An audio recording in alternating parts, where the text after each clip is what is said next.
The projector's mechanical hum filled the garage at 10:47 p.m., a sound Margaret Chen hadn't heard in decades.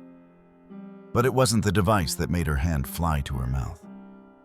It was the image flickering against the concrete wall. Herself at 24, belly laughing in a kitchen she'd almost forgotten, paint streaking her cheek while a man who would become her husband of 52 years held their toddler son away from wet walls.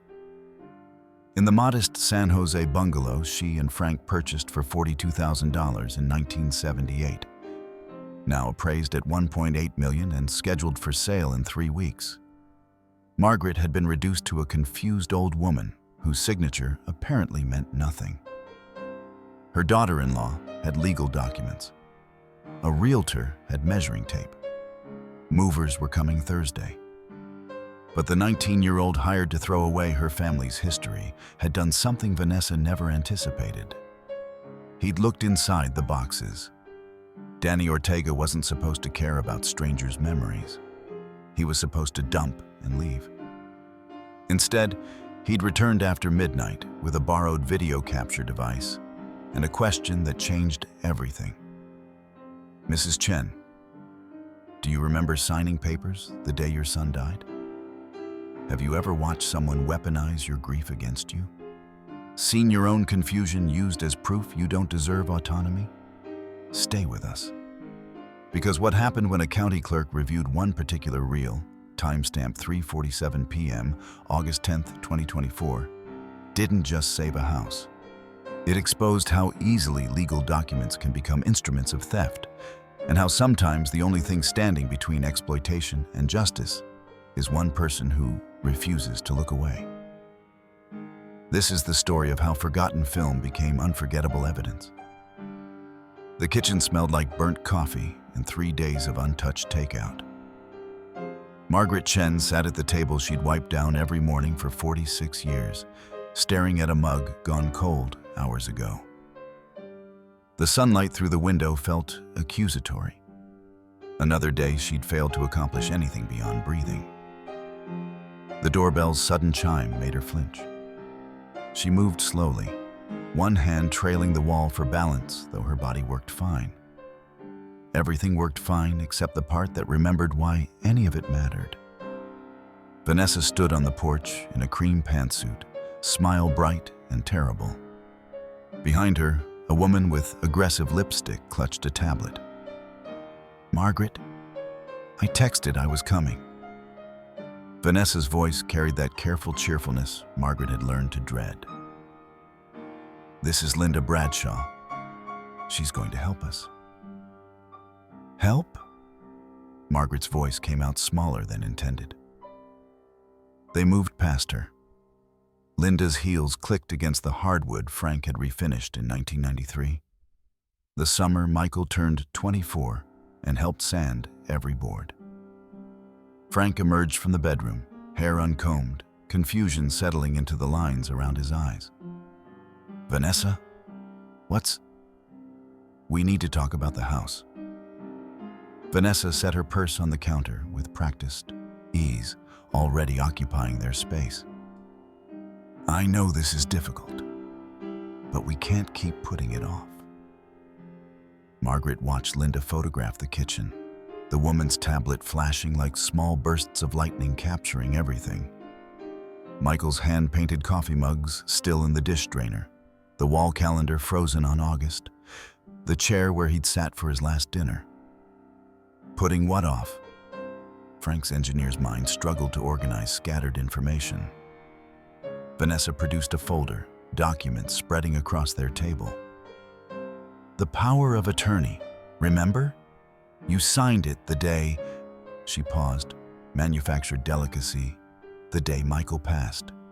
It gives me authority to handle your affairs." Frank stared at the papers. His signature sat at the bottom, trembling and foreign. You were upset, Dad." "Understandably. That's why I'm here to help." Vanessa's hand covered his, gentle and suffocating. "The house is too much. You know it is. All these stairs, the yard, the memories. Linda has buyers interested. We could have you somewhere easier by. We're not selling. Margaret's voice surprised her with its firmness.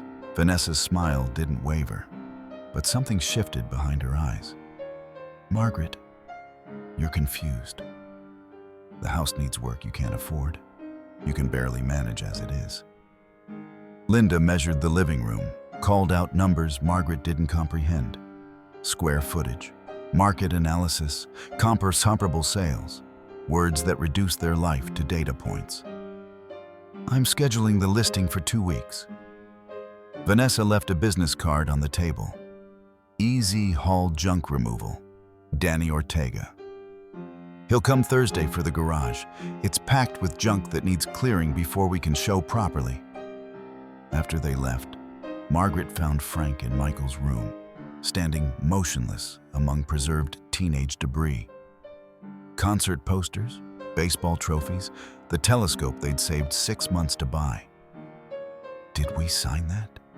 He whispered. Margaret looked at the business card in her shaking hand. A stranger's name that would soon catalog and discard the evidence of their son's existence. She didn't have an answer. Danny Ortega's truck made concerning noises pulling into the San Jose driveway Thursday morning. Third gig job today. Warehouse shift at 6, food delivery until noon, now this. The app said garage cleanout, full dump needed, $200 cash. Easy money. He'd done dozens. Deceased estates mostly, families wanting the past hauled away so they could move forward. Vanessa Chen met him outside, blonde highlights perfect despite the morning heat. She didn't look at his face when she handed him 200s, just pointed toward the garage. Everything goes, all of it. I need this done by 6. You want me to? Everything. She checked her phone. The homeowners are elderly, confused. Don't let them stop you. Just dump it. She left before Danny could respond. The garage door groaned open on ancient hinges. Danny expected chaos, the usual jumble of broken furniture and water-damaged boxes that made these jobs quick. Instead, he found order. Shelves lined with labeled boxes, handwriting precise and careful. Wedding, 1972. Michael first birthday. House purchase, 1978.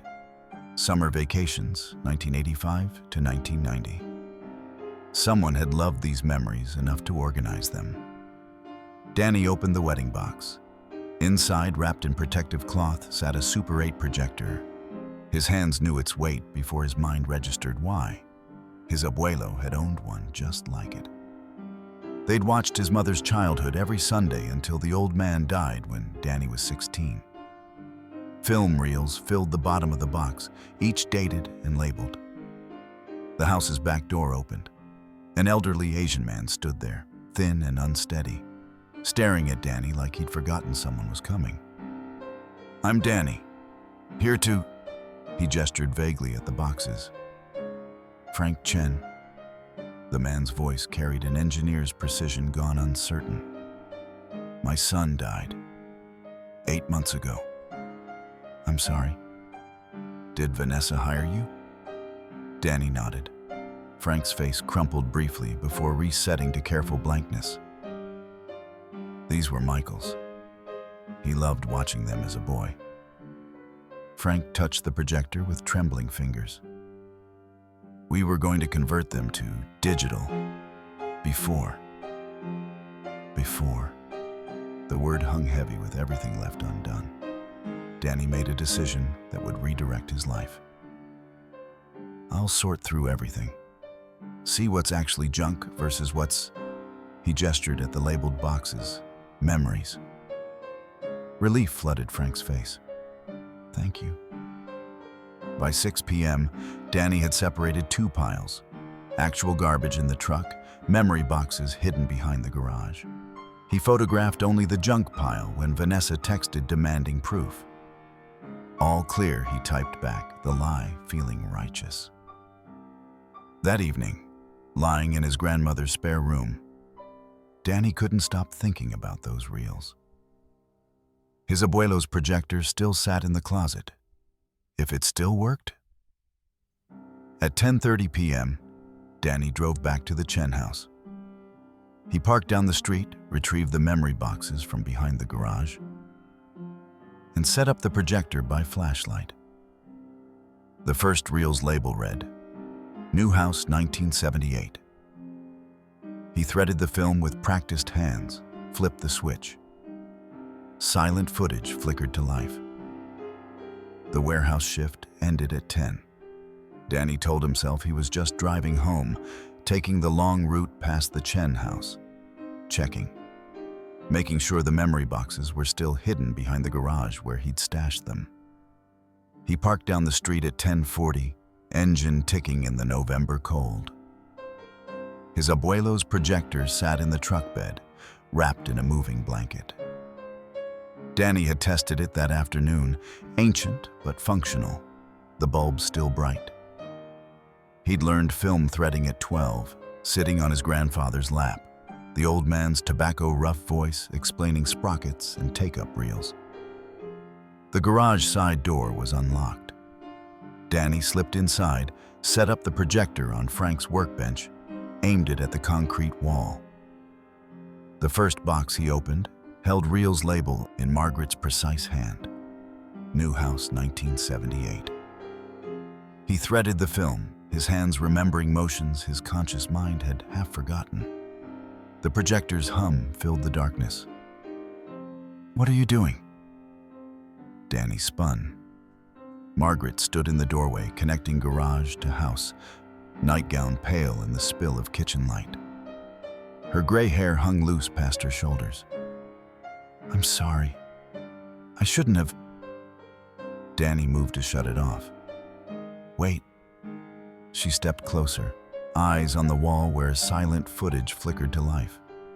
A young woman, Margaret, impossibly young, laughed soundlessly while painting a kitchen wall. A man in paint-spattered jeans hoisted a toddler away from wet surfaces. The child's face was pure joy, hands reaching for everything. Margaret sank onto a folding chair, one hand pressed to her mouth. They watched without speaking.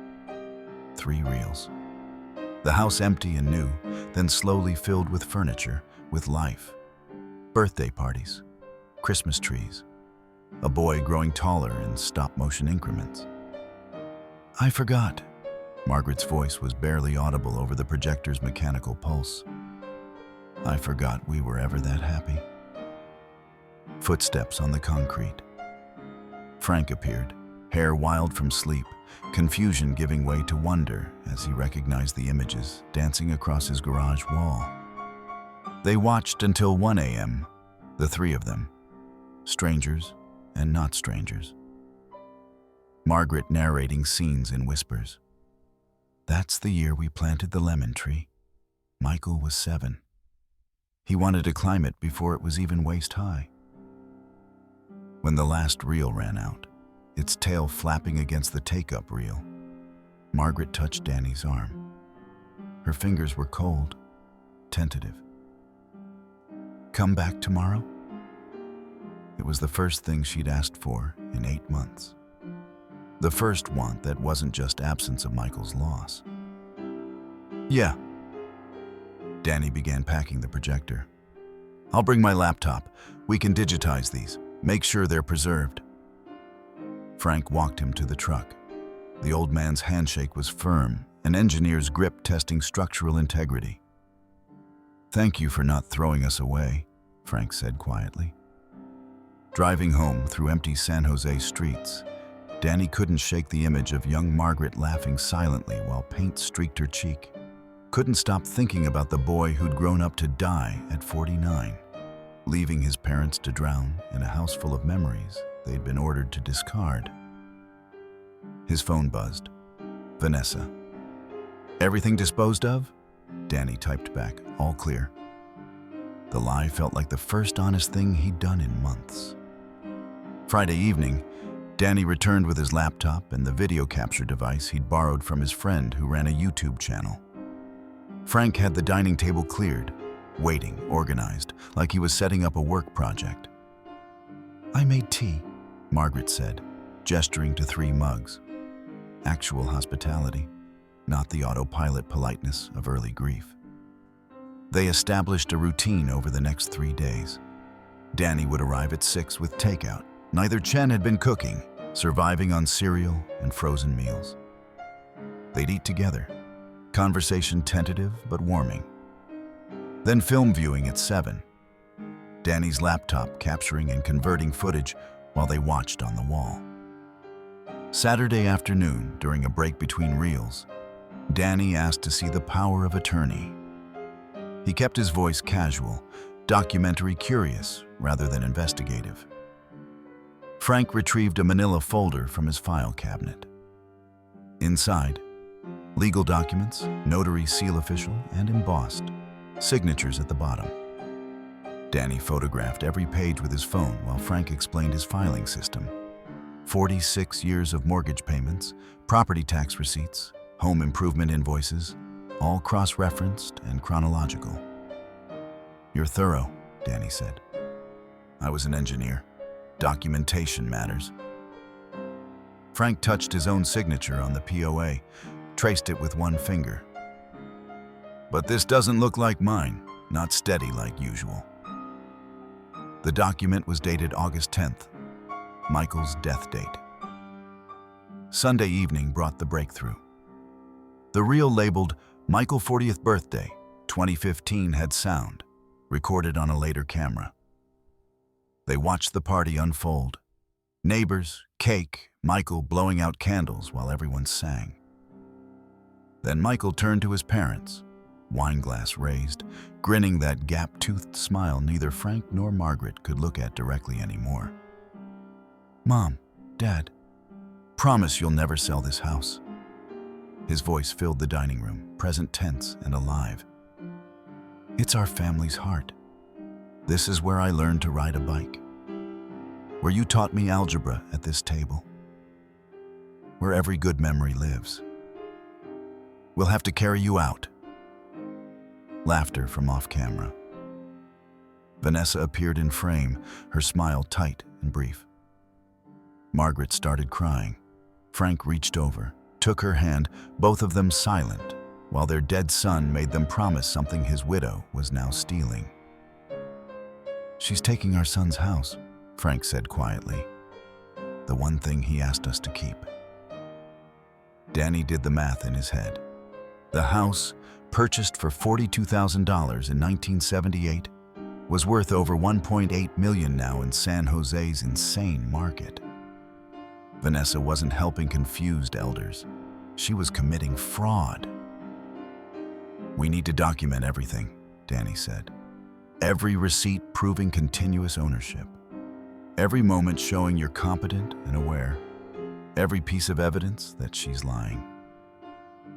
Margaret looked up, tears still wet on her face. "You believe us?" "Yeah." Danny met her eyes. "And I think we can prove it." Danny called in sick to the warehouse Monday morning, first time in 11 months. His supervisor's irritation crackled through the phone, but Danny had stopped caring about that job somewhere around 2 a.m. Sunday, watching Frank trace property boundaries on a 1978 survey map with trembling fingers. The Santa Clara County Recorder's Office occupied a beige government building that smelled like old paper and fluorescent lighting. Frank moved slowly through the lobby, Danny hovering close without crowding. Both of them, pretending this was normal, routine, not terrifying. The clerk behind the counter had reading glasses on a beaded chain and 23 years of institutional knowledge in her posture. Her nameplate read, Patricia Morales, Senior Recorder. "We need copies of documents filed against this property." Frank slid across a slip of paper with their address written in his careful engineer's print. Patricia's fingers flew across her keyboard. She pulled up records, her expression professionally neutral until something shifted. A small crease appeared between her eyebrows. "Sir, there's a quit-claim deed here, filed 3 weeks ago, transferring the property to..." She glanced at Frank. "Vanessa Chen?" My daughter-in-law. Frank's voice went hollow. What's a quitclaim deed? It transfers ownership. Patricia's eyes moved between the screen and Frank's confused face. Did you authorize this? I don't remember. Patricia printed documents without speaking, the laser printer's rhythm filling the silence. She assembled copies with mechanical precision, but Danny noticed how she lingered on the power of attorney, studying the notary seal, the witness signatures. Sir, this POA shows recording date of August 23rd, but execution date is August 10th. She pointed to the dates. 8 months ago. Do you recall signing? Frank stared at the paper like it might translate itself into something comprehensible. My son died August 10th. There were so many papers, funeral arrangements, insurance forms. Patricia's professional mask slipped briefly. Danny recognized the expression. He'd seen it on his grandmother's face when the nursing home tried to add unauthorized charges. Institutional fury contained by procedural requirements. She made copies of everything, stapled them into neat packets. Then she did something Danny suspected wasn't standard. She wrote her personal cell number on a business card, adding in careful script, "Call me if something's wrong." "For your records," she said, handing Frank the card separately from the official copies. Outside, Frank checked their bank account on Danny's phone. His hands shook navigating the app, forcing Danny to hold the phone steady while Frank scrolled through transactions. 5,000. Frank's voice cracked. Every month since September. Caregiving expenses. Danny did the math. 8 months. $40,000. We never received a penny, Frank whispered. That evening, they spread everything across the Chen kitchen table. Danny photographed each document systematically while Margaret narrated from memory. Dates, conversations, Vanessa's visits that felt wrong. But Margaret couldn't articulate why. Original mortgage papers from 1978. Property tax receipts spanning 46 years, always in the Chen's names. Home improvement invoices showing Frank's continuous investment. Bank statements revealing systematic theft. We have evidence, Danny said. We can fight this. Margaret touched the business card Patricia had given them. The handwritten note a lifeline from inside the system. Someone believes us, she said softly. For the first time since Michael died, Frank's eyes looked focused, an engineer assembling a solution from scattered components. Then, we build the case. Vanessa's BMW pulled into the driveway Tuesday morning at 8:15, interrupting breakfast. Margaret's hand froze halfway to her mouth, toast forgotten. She's early. Frank's voice carried an engineer's assessment of variables shifting unexpectedly. Vanessa didn't knock. She never knocked anymore. The house still isn't listed. Her tone was surgical, precise. Linda tells me you're having second thoughts. Margaret found her voice, small but present. We never had first thoughts. You decided, I'm acting under legal authority you both granted.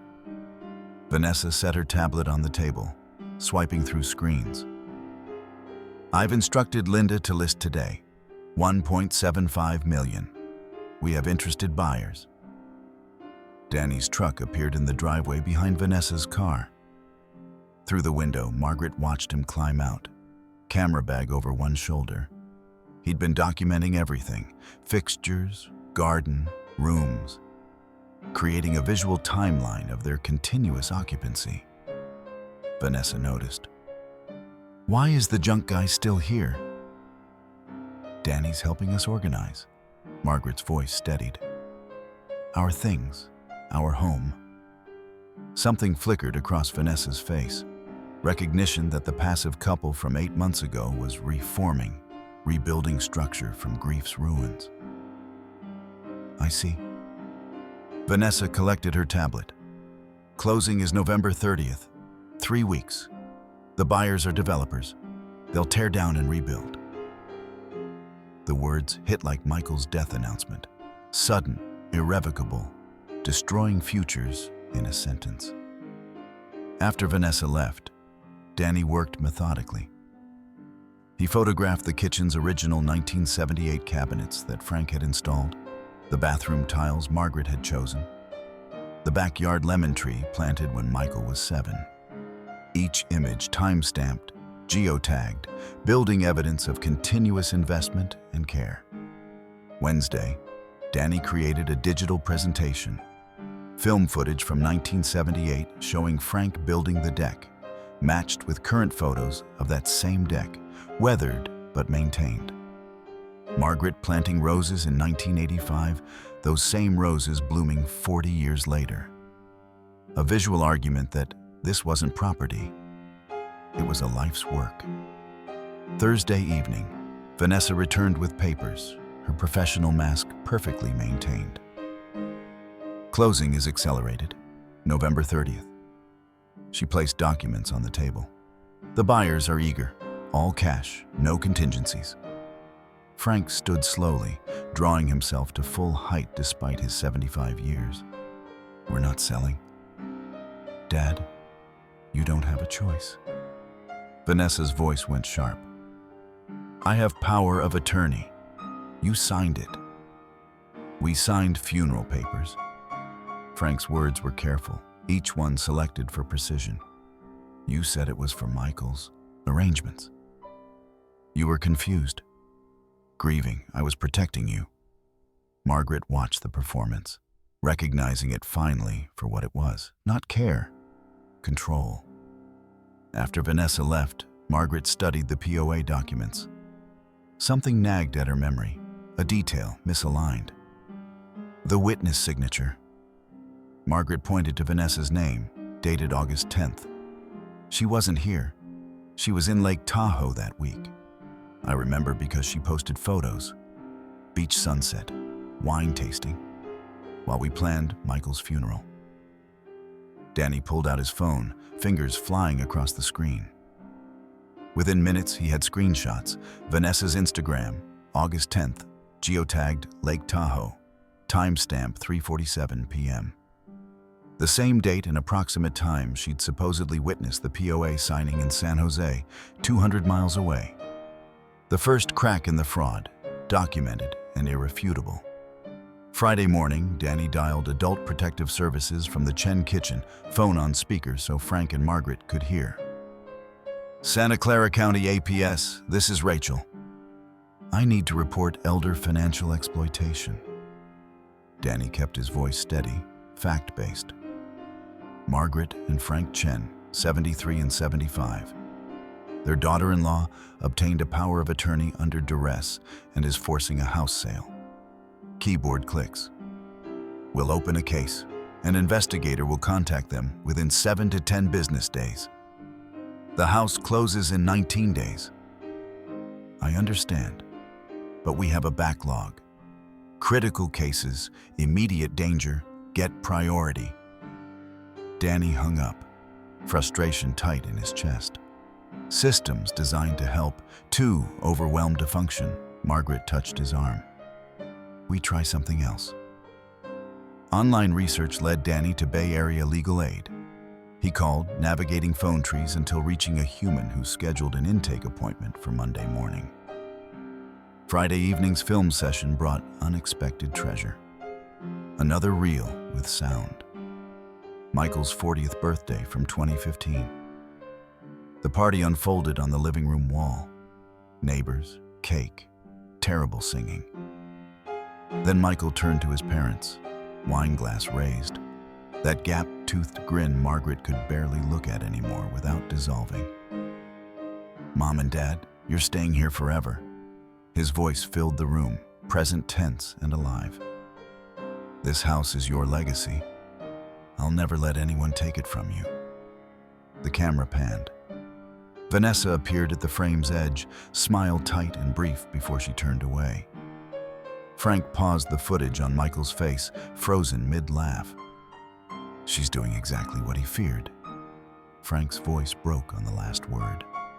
Saturday morning, Danny composed an email to Patricia Morales, attaching screenshots of Vanessa's Lake Tahoe Instagram posts from August 10th alongside photos of her witness signature on the POA with matching date. Patricia called within an hour, her voice careful but urgent. "I shouldn't tell you this." A pause, a choice being made. That notary, Susan Hammond, she's been flagged before.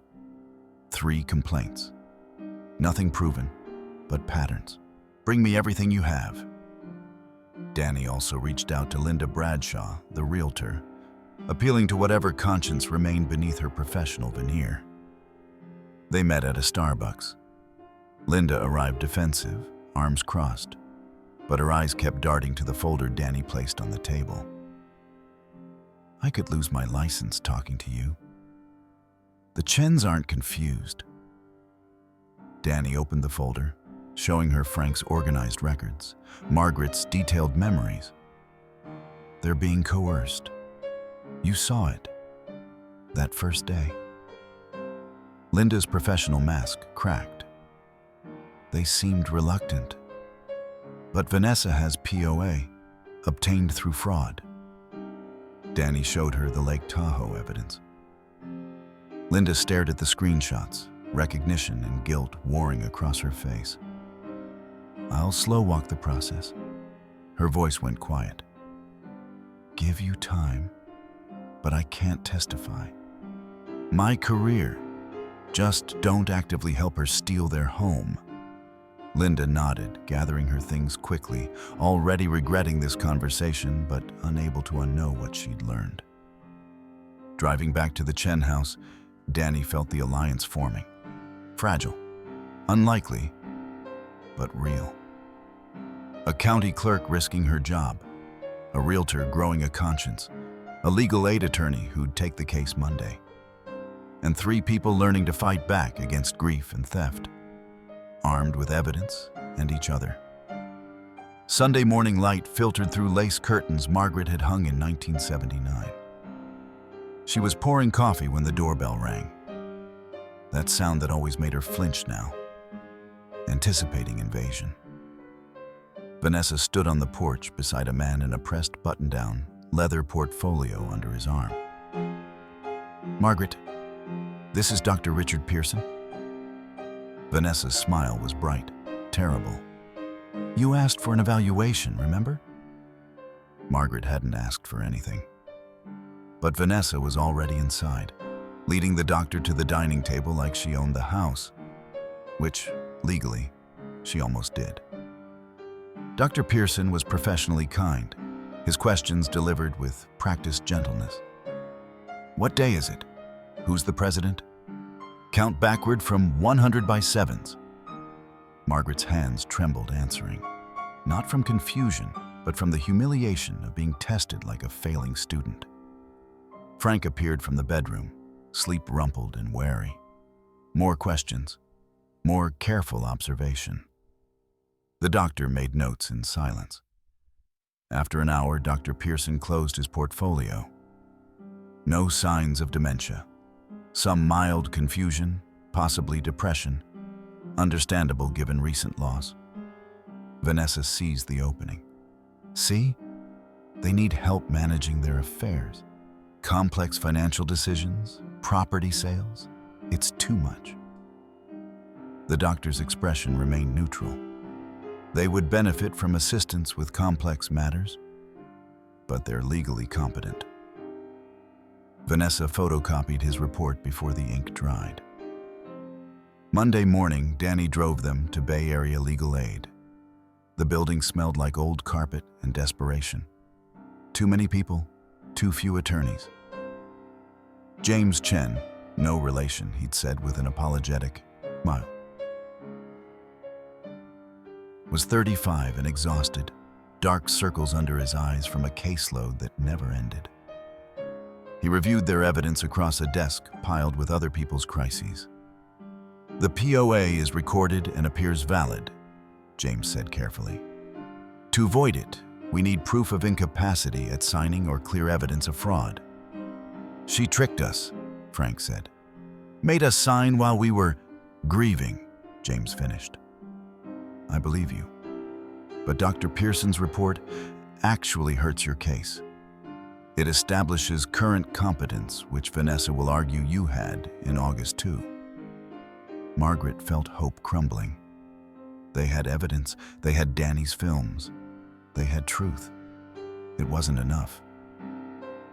I'll file an emergency petition to halt the sale, James continued, but I can't guarantee a judge will grant it before closing. November 30th is 3 weeks away. Tuesday brought escalation. Vanessa filed for temporary guardianship, attaching Dr. Pearson's report and a new claim. The Chens were being manipulated by an opportunistic young man, Danny. The guardianship hearing was scheduled for Friday. 4 days. That evening, Margaret had her first panic attack in weeks. The crushing weight returning, the sense of drowning. Frank held her hand while Danny brought water, all three of them understanding the stakes had shifted. This wasn't just about the house anymore. Vanessa was trying to strip away their autonomy entirely. Frank called his daughter-in-law, voice shaking with rare anger. Michael wouldn't want this. Michael isn't here, Vanessa replied coldly. I'm protecting you from yourself. The line went dead. Wednesday morning at 8:30, a woman with a clipboard arrived. Court-appointed investigator for the guardianship petition. She moved through their home with professional efficiency, noting everything. Danny had helped them prepare. The kitchen was spotless, bills organized, medications properly stored. Margaret answered questions steadily. Frank provided clear explanations. They were performing competence, and it felt degrading. You rely heavily on Mr. Ortega, the investigator observed, pen hovering over her evaluation form. He's helping us, Margaret said. We're not incapable. The investigator's expression remained neutral. The concern is whether a non-family member is exercising undue influence. After she left, Margaret collapsed into a dining chair, hands shaking violently. The panic attack came fast, chest tight, room spinning, Michael's absence suddenly overwhelming again. Frank knelt beside her, helpless. Danny brought her a glass of water, stayed quiet, gave her space to breathe. I can't lose this house, Margaret whispered when words returned. It's all we have left of him. Frank called Vanessa that afternoon, attempting reason one final time. The investigator came. You're scaring Margaret. Please just stop this. Dad, you're not thinking clearly? Vanessa's voice carried the patience of someone addressing a child. I'm doing this for you. Michael would want me to protect you. Michael wanted us to stay in our home. Silence stretched across the line. Then Vanessa hung up. Wednesday evening brought Danny's discovery. He'd been digitizing chronologically, and August 2024's reels revealed footage Margaret didn't remember filming. Compulsive documentation during chaos, perhaps unconscious. The timestamp read August 10th, 3:47 p.m., 14 hours after Michael's death. The footage showed their kitchen, papers scattered among sympathy cards and casserole dishes. Vanessa stood over Frank and Margaret, both hollow-eyed, barely present in their bodies. Grief had rendered them shells. Just sign here for Michael's arrangements, Vanessa said on the grainy film. Insurance forms, funeral paperwork. Frank signed without reading, his hand moving mechanically. Margaret followed, tears streaming silently. The document's header was clearly visible. Power of attorney. Danny's hands shook, pausing the playback. This is it. This is proof. Thursday morning, Danny showed the footage to James at Legal Aid. The attorney watched in silence, then rewound it, watched again. This is coercion during acute grief, James said quietly. The POA is voidable. But we have a problem.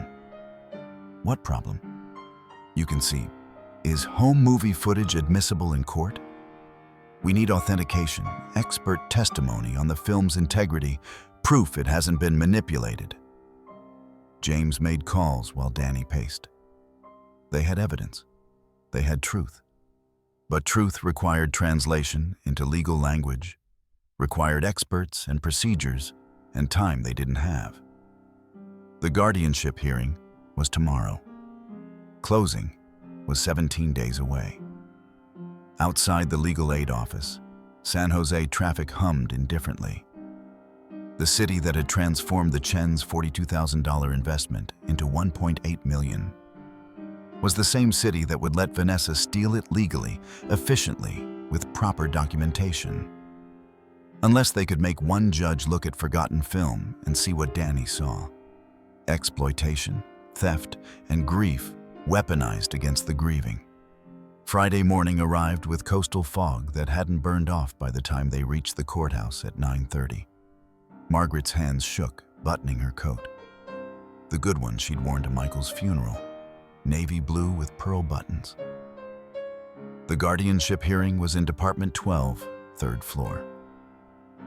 Vanessa sat already on the petitioner's side, her attorney Douglas Wright beside her in a suit that cost more than Frank's monthly pension.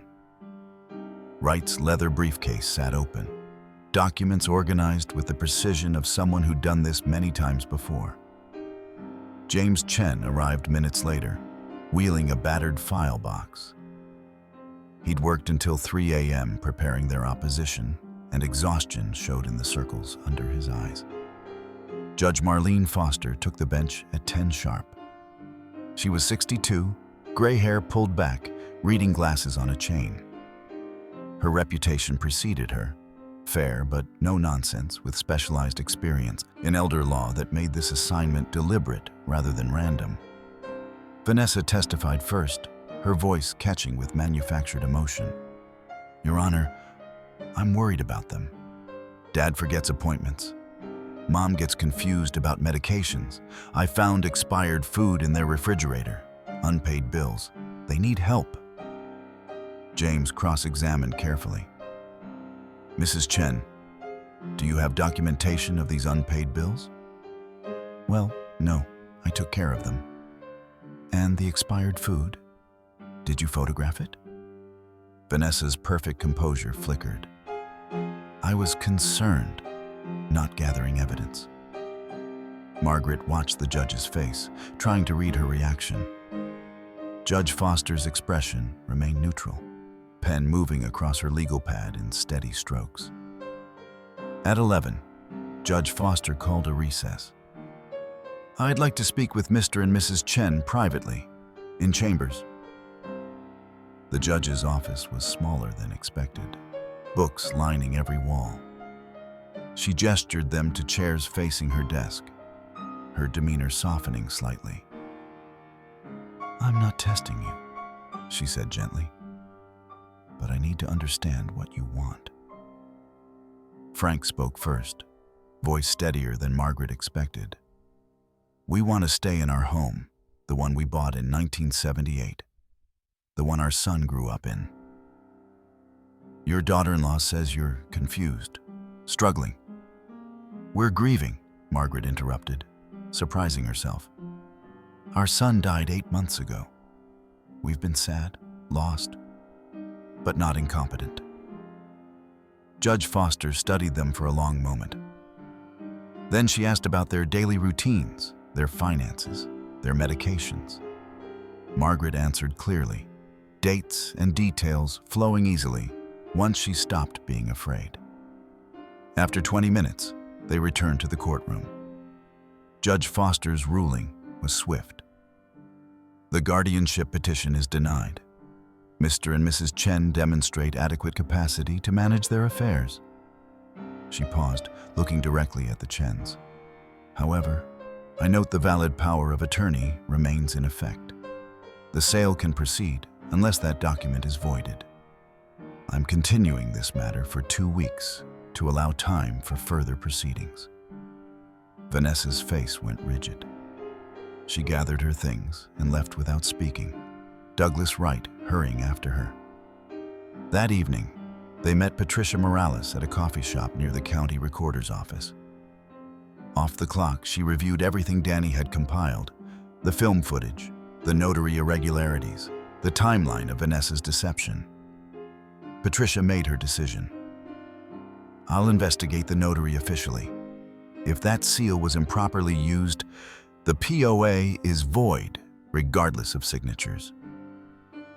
She looked at the three of them: teenager, elderly couple, county clerk. An alliance nobody would have predicted. "Give me until Monday," Patricia said. Closing was 13 days away.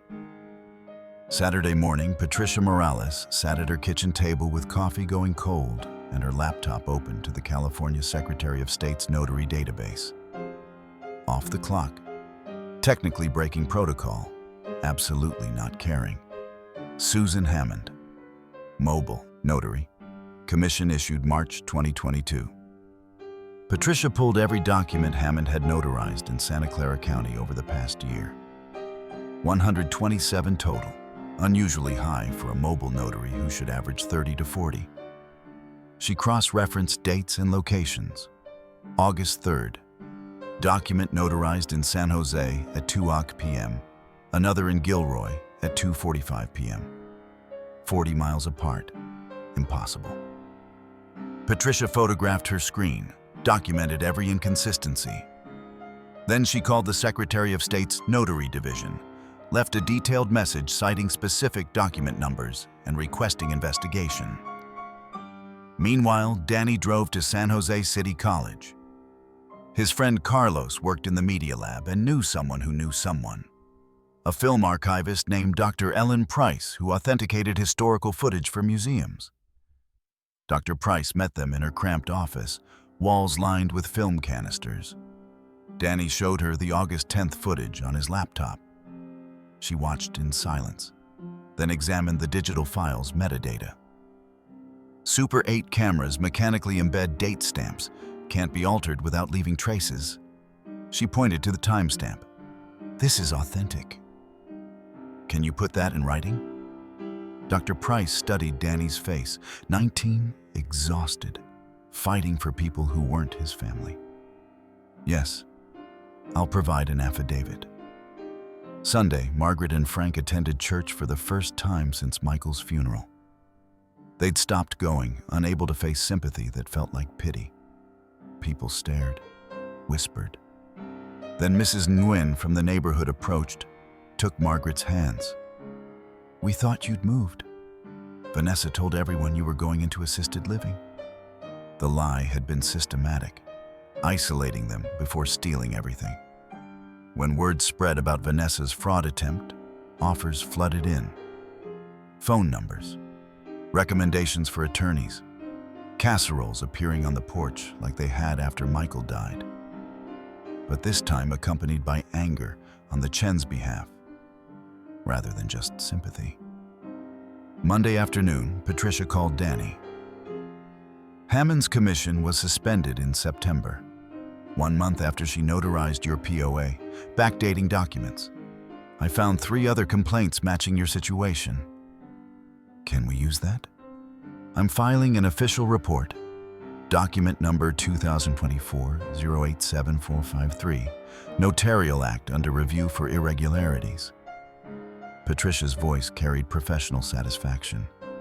"It won't void the POA automatically, but it gives the judge grounds to question its validity." That evening, the alliance gathered at the Chen kitchen table. Patricia brought her investigation file. Danny had Dr. Price's affidavit. James arrived with legal strategy notes scrawled on a yellow pad. Frank spread his documents across the table. 46 years of continuous ownership. Every mortgage payment recorded, every property tax receipt filed. Margaret added her contribution.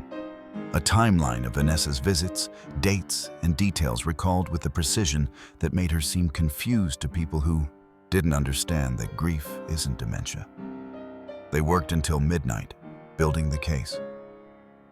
A county clerk risking her pension, an attorney working pro bono, a teenager who'd found purpose in other people's memories. two elders learning to fight back. Closing was 11 days away. Monday evening, Vanessa's phone chimed with an automated alert from Santa Clara County. Document number 2024-087453 flagged for review. She stared at the notification, coffee forgotten, understanding the implications immediately. They'd found Susan Hammond. They'd connected the dots. Tuesday morning, Vanessa arrived at the Chen house at 8:15 with a moving truck and two men in company uniforms. She carried new papers, an expedited sale agreement. "I found a cash buyer," she announced, not bothering with pleasantries. "Closing November 23rd, 5 days." Frank blocked the doorway. "No. The POA gives me authority regardless of any preliminary investigation. I said no." Frank's voice was steady, an engineer stating facts. "You're not coming in." Vanessa's perfect composure cracked. "Fine, I'll call the police. Report elder abuse by that boy you've let move in." Danny appeared behind Frank, phone already recording.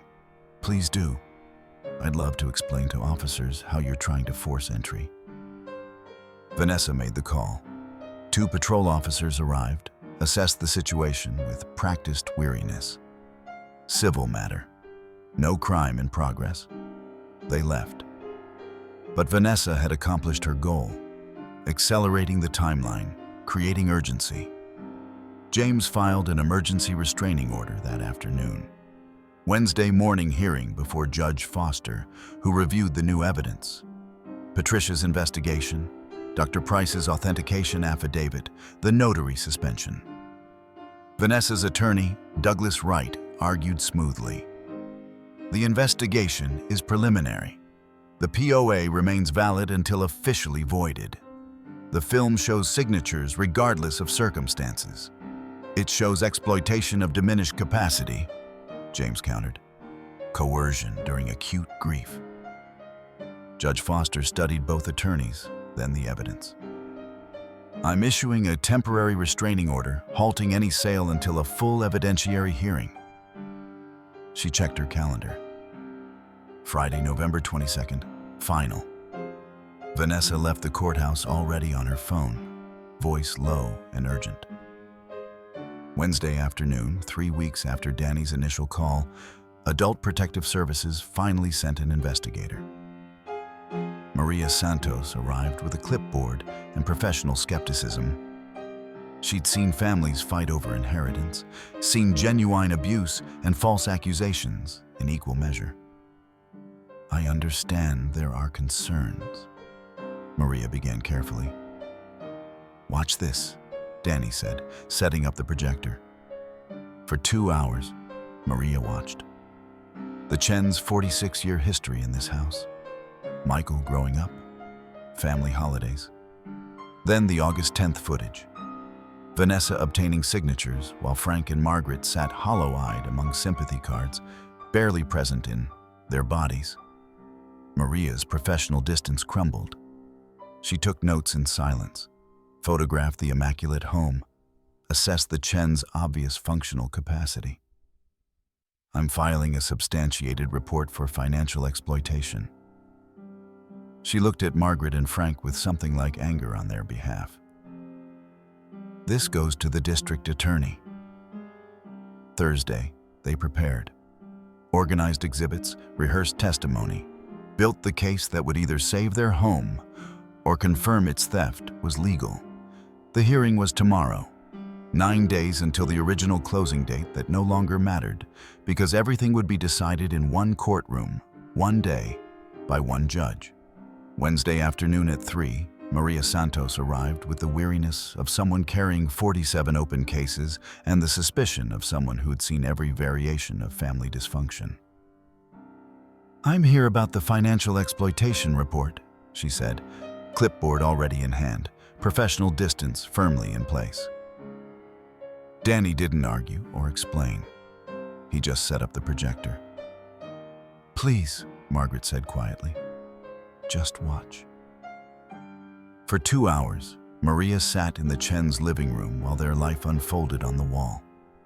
The silent footage from 1978, young Margaret and Frank painting their new house, Michael's first birthday, Christmas mornings, graduations. Frank's voice narrating softly, filling in what the images couldn't show. Then the August footage. Timestamp 3:47 p.m., August 10th, 2:24. Vanessa's voice, calm and directive. Just sign here for Michael's arrangements. Frank and Margaret, hollow-eyed among sympathy cards and casserole dishes, signing without reading. The document header clearly visible. Power of attorney. Maria's pen stopped moving. Her professional mask cracked, revealing the person underneath who'd gone into social work because she believed in protecting people. This is exploitation during incapacity. Her voice was measured but angry. Textbook undue influence. She took photographs of everything. The immaculate home, Frank's organized files, Margaret's clear recall of dates and details. She assessed their functional capacity with questions that felt like conversation rather than testing. I'm filing a substantiated report for financial exploitation of elders, Maria said, gathering her materials. This goes directly to the district attorney's office. After she left, Danny made another call. Linda Bradshaw, the realtor, had been avoiding him for days. I can't testify, Linda said when she finally answered. Vanessa will destroy my reputation. I have 2 kids to support. Just watch something, Danny interrupted. Then decide. They met at a Starbucks. Danny showed her the August 10th footage on his laptop. Linda watched in silence, her professional composure dissolving into something like shame. I knew something was wrong, she whispered. They seemed so reluctant, but I told myself it wasn't my business. It is now, Danny said. Linda agreed to provide a written statement. Not testimony, she couldn't risk that, but documentation that she'd observed the Chen's obvious distress and Vanessa's pressure tactics. Thursday, the alliance gathered at the Chen kitchen table for final preparation. Patricia brought her investigation file, every document cross-referenced. James had legal exhibits organized chronologically. Danny had the authenticated footage queued and ready. Frank spread his property records across the table. 46 years of continuous ownership. Every fixture he'd installed, every improvement documented with receipts and photographs. Margaret contributed her timeline. Vanessa's visits, her social media posts, the discrepancies that proved the witness signature was fraudulent. Patricia admitted what they all knew. I'm risking my job testifying. County clerks don't get involved in individual cases. Why are you? Margaret asked. Patricia was quiet for a moment. My grandmother lost her house to a reverse mortgage scam. I was too young to help. I'm not too young anymore. They worked until midnight, building the case that would save or surrender everything. The hearing was tomorrow, Friday morning, November 22nd. Department 12 filled early. The Chens, Danny, James on one side. Vanessa and Douglas Wright on the other. Patricia Morales in the witness section, wearing her county recorder credentials like armor. Judge Foster took the bench at 9 sharp, reading glasses already in place. James presented first, his voice steady despite exhaustion. Your Honor, this case is about exploitation of diminished capacity during acute grief. The evidence will show that Vanessa Chen obtained a power of attorney through fraud and coercion hours after her husband's death. He walked through the timeline methodically. Michael's death, August 10th at 1:23 a.m. The POA signing same day, 3:47 p.m. 14 hours of grief before Vanessa placed papers in front of 2 people who could barely process language, let alone legal documents. The projector came alive. Silent footage of young Margaret and Frank building their life. Then Michael's voice from 2015. "Mom and Dad, you're staying in this house forever. I'll never let anyone take it from you." Then August 10th, 2024. The courtroom watched in absolute silence as Vanessa stood over grief-shattered elders, papers scattered among sympathy cards. "Just sign here for Michael's arrangements." Judge Foster's professional mask slipped briefly. A flash of recognition, perhaps anger. Patricia testified about the notary irregularities. Susan Hammond's suspended commission. The pattern of backdated documents, the witness signature from someone 200 miles away at the time of signing. Maria Santos presented her APS findings. Clear exploitation during a period of diminished capacity due to acute grief and shock. Linda Bradshaw's written statement was entered into evidence, describing the Chen's obvious reluctance and Vanessa's aggressive tactics. Then, Vanessa took the stand. Douglas Wright guided her through carefully rehearsed testimony. She'd been protecting her confused in-laws. The POA was legitimate. They needed help managing their affairs. The bank withdrawals were for caregiving expenses and household management. James stood for cross-examination. "Mrs. Chen, you witnessed this power of attorney on August 10th? "Yes." "In San Jose?" "Yes." James produced her Instagram posts projected on the courtroom screen. Lake Tahoe sunset, timestamp 3:42 p.m., August 10th. Wine tasting, 4:15 p.m., geotagged 200 miles from the Chen kitchen. How did you witness a document in San Jose at 3:47 p.m. when you were in Lake Tahoe? Vanessa's composure finally cracked. "The timestamps must be wrong. GPS data from your phone confirms the location." James showed the phone records. "You weren't there. You didn't witness anything. You committed fraud." Judge Foster called recess at 2:30. The courtroom emptied into anxious silence. Judge Foster returned at 3 p.m. The courtroom held its breath. "I've reviewed the evidence carefully," she began, removing her reading glasses. "The power of attorney executed on August 10th, 2024 is hereby voided. I find clear and convincing evidence of fraud, improper notarization, and exploitation of diminished capacity during acute grief." Margaret's hand found Frank's. Danny exhaled for what felt like the first time in hours. The quitclaim deed transferring property to Vanessa Chen is reversed. The sale is permanently enjoined. Judge Foster's eyes moved to Vanessa, whose perfect composure had finally shattered. "Mrs. Chen, you will return all funds withdrawn from the joint account, $40,000, within 30 days. I'm referring this matter to the district attorney for possible criminal charges." Vanessa gathered her things in silence, Douglas Wright whispering urgent advice as they left. Outside, November sunlight felt impossibly warm. Patricia hugged Margaret, professional boundaries dissolved. James explained next steps. Proper estate planning, a trust with independent oversight, possibly a restraining order. "You did it," Danny said quietly to Frank. "We did it," Frank corrected. 2 weeks later, Vanessa's attorney delivered a certified check for $40,000. The DA declined prosecution in exchange for her cooperation and agreement never to contact the Chens again. Susan Hammond, the notary, faced multiple felony fraud charges. By Christmas, routines had reformed. Danny lived in the converted garage apartment, paying nominal rent while attending community college film preservation classes. Patricia visited monthly, she and Margaret becoming genuine friends over tea and stories. The house, once scheduled for demolition, stood secure, its value irrelevant now, its meaning everything. February evening, 3 months after the hearing. The four of them gathered in the living room.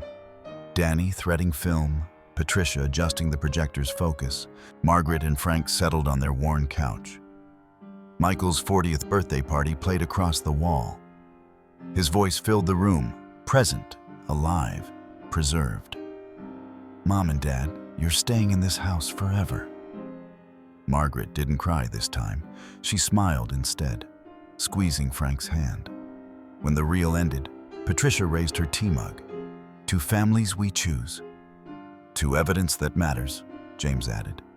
He joined them tonight. Pro bono case concluded, but friendship maintained. "To people who refuse to look away," Frank said, looking at Danny. Danny felt something shift inside him. The aimlessness that had defined his 19 years replaced by purpose. "To home," he said simply. Margaret stood, moving to the window where Michael's lemon tree bloomed in the backyard. Planted when he was 7, it had survived 40 years of seasons. "He wanted us to stay," she said softly. "Not because the house matters, but because the memories do. Because love leaves evidence." She turned back to her unlikely family. Teenager, county clerk, attorney, husband. Not the family she'd expected. The one she needed. Outside, San Jose traffic hummed indifferently. But inside this house, purchased for $42,000 and worth infinitely more, 4 people had proven that sometimes justice works. Sometimes evidence speaks. Sometimes one person's refusal to throw away another's history changes everything. The projector hummed, ready for the next reel.